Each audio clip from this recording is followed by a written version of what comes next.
Indonesia atau yang biasa dikenal dengan PKI merupakan bagian yang penting bagi sejarah Indonesia. Setiap tanggal 30 September, kita selalu memperingati adanya G30 SPKI. Namun, G30 SPKI bukanlah pemberontakan yang pertama kali dilakukan oleh PKI terhadap pemerintah Indonesia. Lantas, bagaimana awalnya PKI didirikan dan bagaimana kehancurannya? Simaklah penjelasan dari video kami.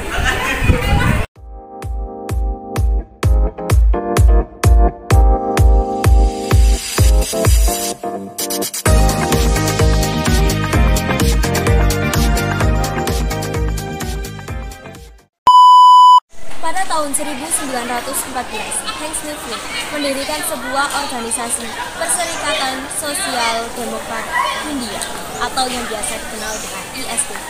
Organisasi ini berhaluan sosialisme revolusioner, di mana organisasi ini sangat menentang adanya pemilik modal dengan organisasi para pekerja, dibandingkan dengan dominasi antara satu etnis dengan etnis lain.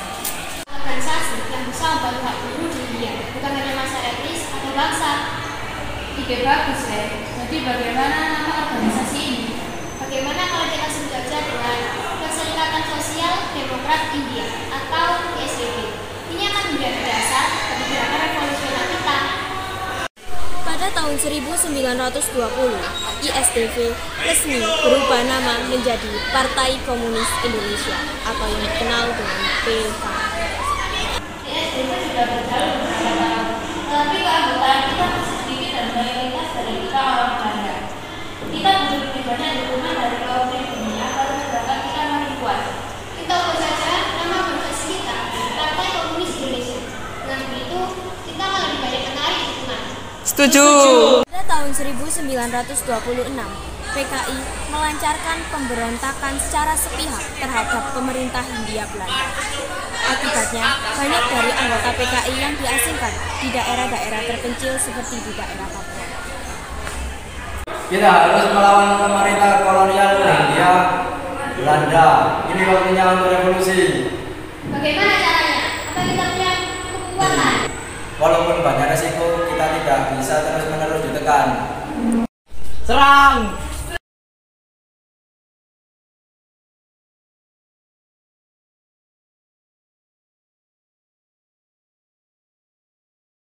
PKI kembali melakukan pemberontakan. Namun, kali ini bukan melawan pemerintah kolonial Belanda, melainkan melawan pemerintah Indonesia sendiri. Pemberontakan ini diakibatkan karena PKI tidak setuju akan adanya perjanjian Renville. Bahkan, PKI menganggap bahwa pemerintah Indonesia terlalu lunak kepada Belanda.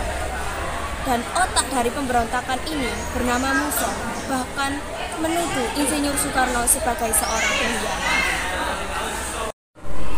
Perjanjian Renville adalah pengkhianatan. Pemerintah terlalu lemah menghadapi Belanda. Kita perlu membentuk pemerintahan sendiri, Republik Soviet Indonesia.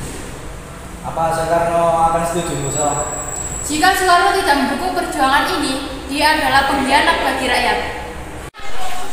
Pemberontakan yang dilakukan oleh PKI di Madiun tahun 1948 banyak sekali menelan korban jiwa. Namun, aktivitas PKI masih tetap berjalan dan tidak dilarang oleh pemerintah, bahkan termasuk Insinyur Soekarno sendiri. Hal ini kemudian dimanfaatkan oleh DNID untuk mengubah PKI menjadi partai yang pro akan pemerintah Indonesia. Menjelang akhir tahun 1965, kesehatan Insinyur Soekarno semakin memburuk. Dan pada malam 30 September tahun 1965, peristiwa berdarah itu pun terjadi. Peristiwa ini dikenal dengan G30 SPKI.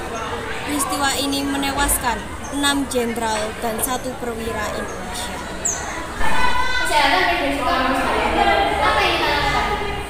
Ini kesempatan kita untuk memperkuat posisi kita, harus bersiap. Tapi apa kita siap kalau bencana besar? Tidak ada lagi waktu untuk ragu, semua akan diatur. Kalian harus bertanggung jawab atas peristiwa ini. Kami hanya memperjuangkan cita-cita kami. PKI akan dibubarkan, PKI akan ditumpas hingga ke akar-akarnya. Akhirnya, TNI menumpas PKI hingga ke akar-akarnya, dan dengan surat perintah 11 Maret, PKI akhirnya resmi dibubarkan.